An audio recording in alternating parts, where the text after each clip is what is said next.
Présent à cette commémoration du 11 novembre. Nous allons commencer par un dépôt de fleurs au monument. J'invite Roman et Isabelle.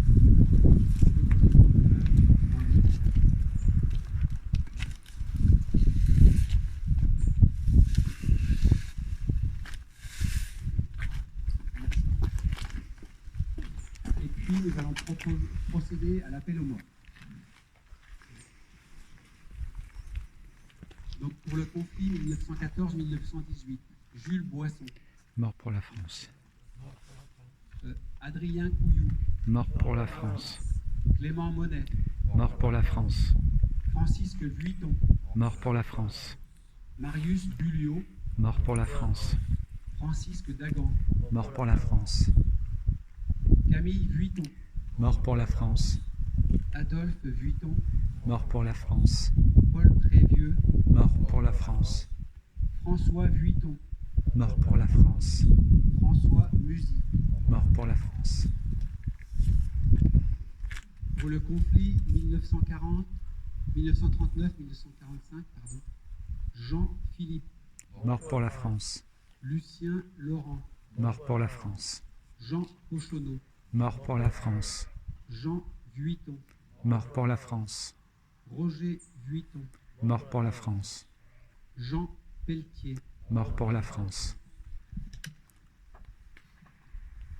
Nous associons à ces victimes les victimes mortes en opération extérieure au cours de l'année 1923 en Irak. Baptiste Gauchot. Mort pour la France. En Irak également, Nicolas Latourpe. Mort pour la France. Et en Irak encore, Nicolas Mazier. Mort pour la France. Au nom de toutes ces victimes, je vais vous demander de respecter une minute de silence.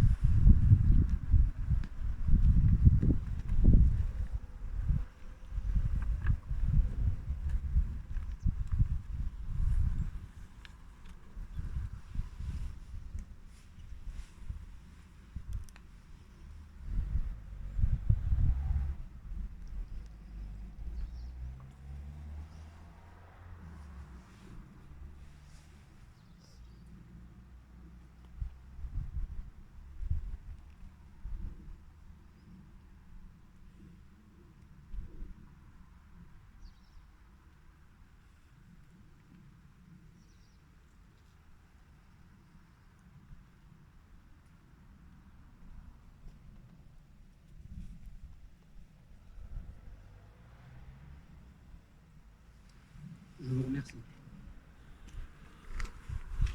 Nous allons maintenant inviter Liona à lire le texte des anciens combattants rédigé pour cette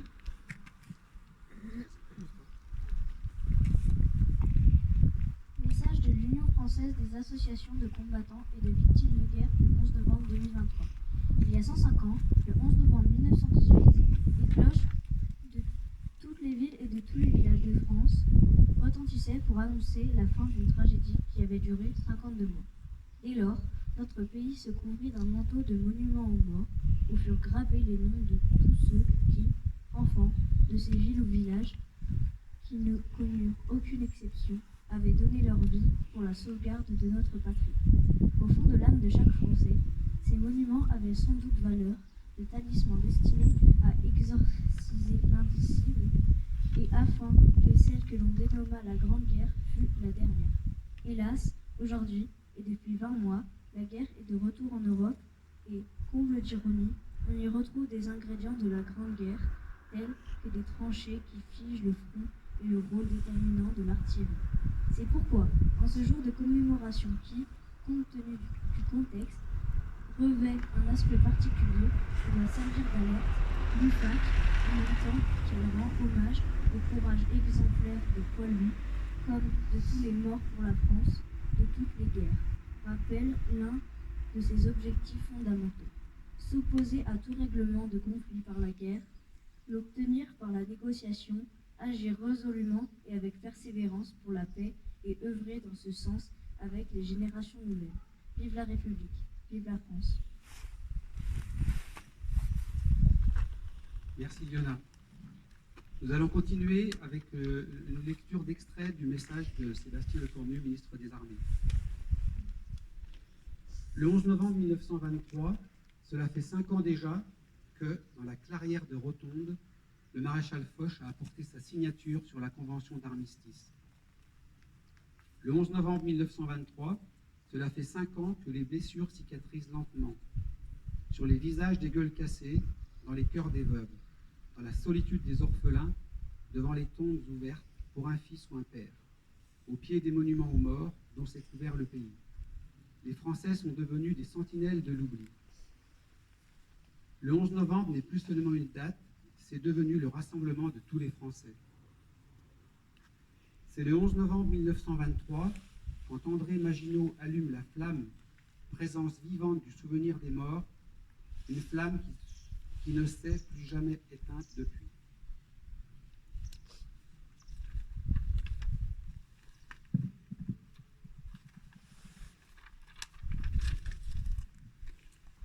C'est le 11 novembre 1940, quand, dans le désarroi des consciences, les lycéens et les étudiants de Paris font de la flamme un symbole de résistance.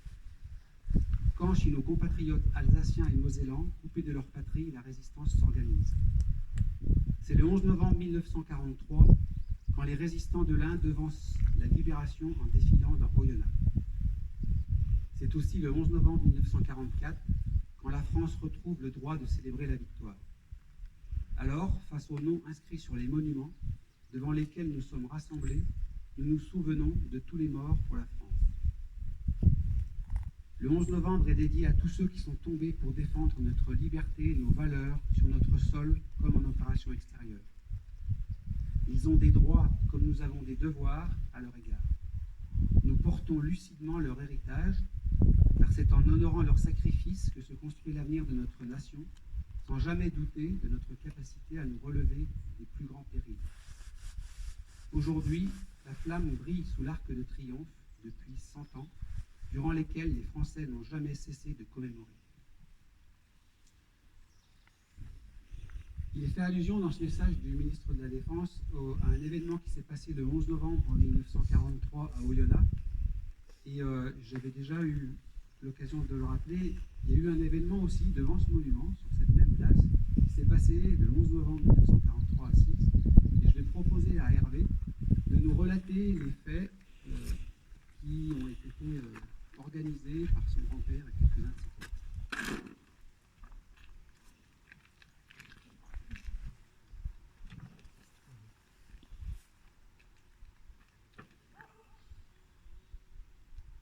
Ce 11 novembre 2023, soit 80 ans jour pour jour après le 11 novembre 1943, les résistants rendaient hommage aux héros de la Grande Guerre de 14-18. Il y a 80 ans, la France était occupée par les nazis. Le personnel du poste RTE, qui s'appelait à l'origine la Bourguignonne, et qui comptait parmi eux M.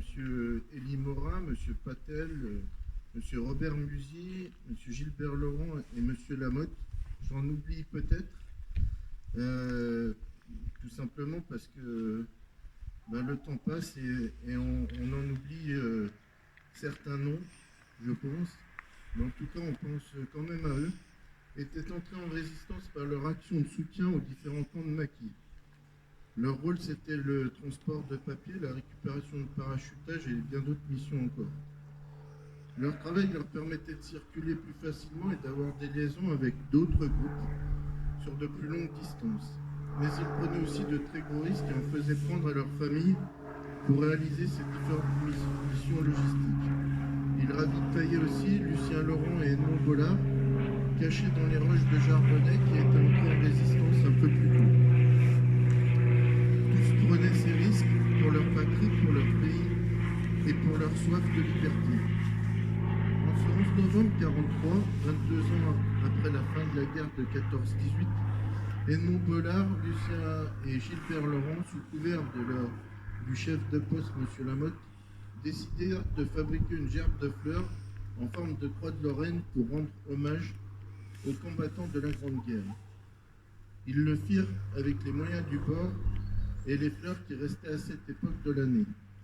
Visiblement, les œillets d'Inde n'avaient pas encore gelé cette année-là et constituaient sûrement le gros de la composition.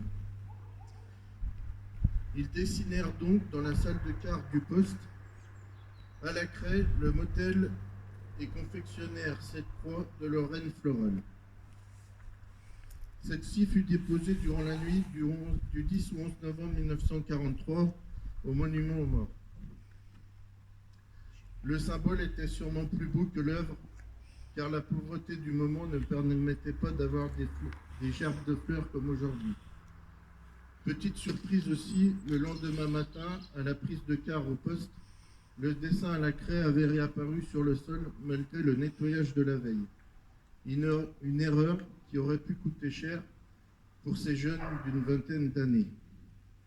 Beaucoup d'entre eux ont perdu dans la résistance des frères, des camarades, de la famille, dans ces sombres années de notre histoire.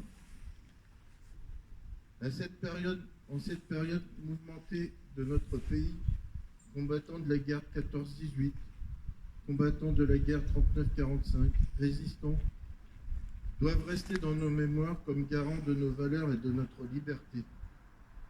Nous avons le devoir d'avoir une pensée pour tous ces héros qui, par leur fougue, leur jeunesse et leur amour du pays, ont su venir à bout de toute l'horreur de ces guerres.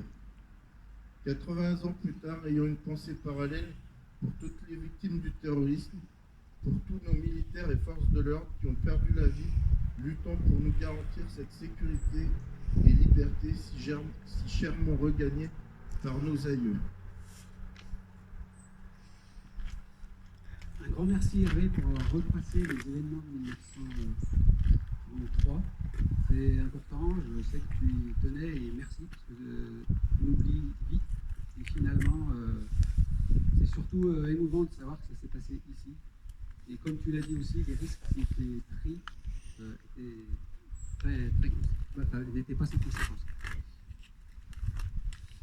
Avant de terminer, je vous rappelle que cette année, le 17 et 18 juin, nous avons commémoré avec les communes de Boleson et Corvessia les 80 ans du camp de Cise.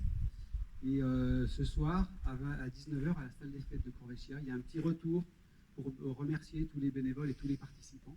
Donc les personnes qui souhaitent venir ce soir à 19h à la salle des fêtes de Corvessia sont les bienvenus. Aujourd'hui également, à Oyonnax, à partir de 15h30, il y a des événements pour commémorer le 11 novembre 1943 et qui se prolongent le dimanche 12. Donc il y a un très bel article et un dossier du Progrès qui explique comment se déroulent ces événements. Et, voilà. Je voulais aussi parler par rapport à cet événement du 11 novembre 1943 et vous faire part d'une bande dessinée qui a été écrite qui s'appelle Ils ont osé. Donc c'est ce livre qui a été écrit, enfin cette bande dessinée qui a été écrite en partenariat avec le musée de la résistance d'Oyonnax et qui parle de l'événement du 11 novembre 1943 où certains résistants du camp de Cise étaient associés. Il est disponible évidemment dans toutes les librairies, il est disponible aussi à la bibliothèque de Cise, donc n'hésitez pas à le faire savoir et à l'emprunter. Enfin, on peut difficilement terminer cette commémoration sans parler des guerres qui continuent aujourd'hui sur le continent européen, en Ukraine, comme c'était écrit dans le texte des anciens combattants, depuis bientôt 2 ans. Et plus récemment au Moyen-Orient avec le conflit israélo-palestinien. Plusieurs rassemblements sont organisés ce week-end, aujourd'hui pour demander un cessez-le-feu sur la bande de Gaza pour protéger les populations civiles, et demain, des rassemblements contre les actes antisémites provoqués en France par ce conflit. Je pense que nous pouvons nous associer à ces événements pour défendre des valeurs qui nous rassemblent. Je vous remercie. Et au nom du conseil municipal, je vous invite à prendre le verre de l'amitié à la salle des fêtes. Je remercie Monsieur Bérezia. Je remercie Hervé et le CPI de Cise pour leur présence. Je remercie les anciens combattants, représentés également par M. René Madère. Et je remercie Roman et Liona pour leur participation à cette commémoration. Merci à tous.